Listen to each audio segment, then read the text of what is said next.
দক্ষিণেশ্বর মন্দির নামটা শুনলেই কার কথা মনে পড়ে? রানী রাসমণি, শ্রীরামকৃষ্ণ।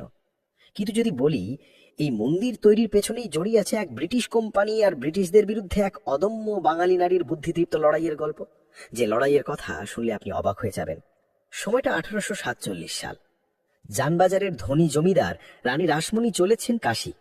মা অন্নপূর্ণার দর্শন করবেন। 24টি বিশাল নৌকা প্রস্তুত, রসদপত্র সব বোঝাই। কিন্তু যাত্রার ঠিক আগের রাতে রানী এক অদ্ভুত স্বপ্ন দেখলেন। মা কালী তাকে স্বপ্নে দেখা দিয়ে বললেন, ওরে রাসমণি, কাশী যাস না, আমার জন্য গঙ্গার পাড়েই একটা মন্দির তৈরি কর, আমি সেখানেই তোর পূজা নেব। ঘুম ভাঙতেই রানী তার সিদ্ধান্ত বদলে ফেললেন।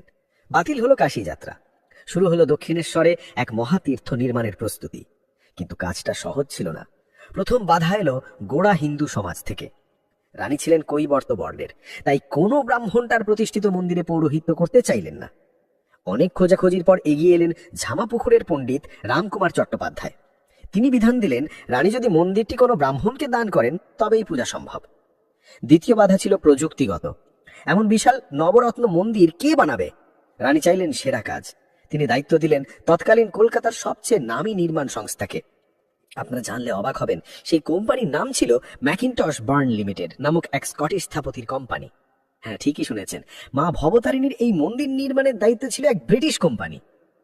একদিন হঠাৎ ইস্ট ইন্ডিয়া কোম্পানি গঙ্গায় মাছ ধরার জন্য গরিব জেলেদের ওপর ভারী জল কর চাপিয়ে দিল।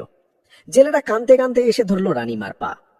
রানী প্রথমে ব্রিটিশ গভর্নরকে চিঠি লিখলেন কর তুলে নিতে। সাহেবরা সেই আবেদন পাত্তাই দিল না। এবার রানী রাসমণি যে চালটা চাললেন তার জন্য ব্রিটিশরা প্রস্তুত ছিল না। তিনি তৎক্ষণাৎ 10,000 টাকা জমা দিয়ে ব্রিটিশদের কাছ থেকেই ঘুষুরি থেকে মেটিয়া বুরুজ পর্যন্ত ইজারা নিয়ে নিলেন। তারপর সেই ইজারা নেওয়া অংশে ফেলে দিলেন মোটা লোহার শেকল। গঙ্গার বুকে আড়াআড়ি শেকল টেনে বন্ধ করে দিলেন ব্রিটিশদের সমস্ত বাণিজ্যিক জাহাজ চলাচল। থমকে গেল ইস্ট ইন্ডিয়া কোম্পানির ব্যবসা। ব্রিটিশরা রেগে গিয়ে বলল, পথ ছাড়ো।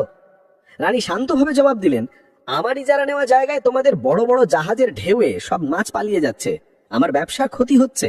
আগে গরিব জেলেদের ওপর থেকে জল কর তোলো, তারপর আমি শেকল তুলব। ব্রিটিশদের তখন ব্যবসার বিপুল ক্ষতি। তারা বাধ্য হলো রানীর বুদ্ধির কাছে হার মানতে। তুলে নেওয়া হলো সেই অন্যায় জলকর। এই ছিলেন লোকমাতা রানী রাসমণি।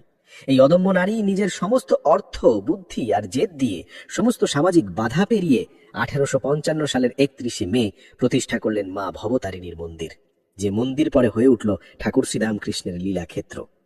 দক্ষিণেশ্বর তাই শুধু এক মন্দিরের নাম নয়, এ এক বাঙালি নারীর সাহসিকতা আর আপোষহীন সংগ্রামের প্রতীক।